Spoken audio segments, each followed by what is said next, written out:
سماق بخورید. سماق برای کاهش وزن فوق‌العاده عالیه.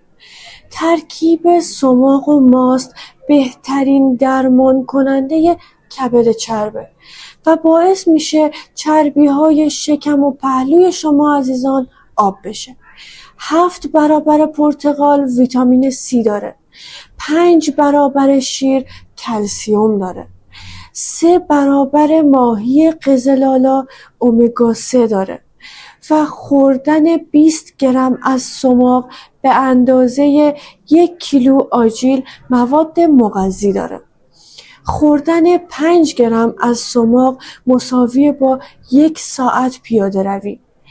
باعث کاهش درد استخوان میشه. همین که گفتم خواص جادویی سماقه. پس تا میتونید سماق بخورید.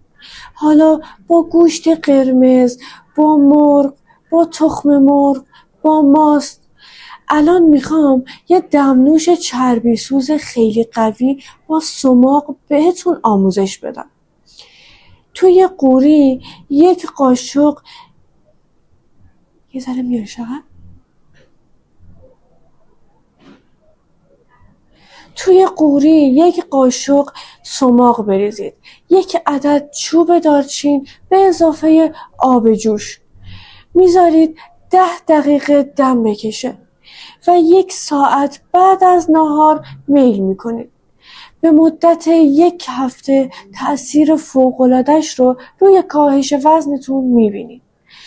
اگر دوست دارید توی 28 روز 8 کیلو کاهش وزن داشته باشید، فقط کافیه عدد 5 رو برای من این پایین ارسال کنید تا همه مواردش رو توی دایرکت خدمتتون ارسال کنم.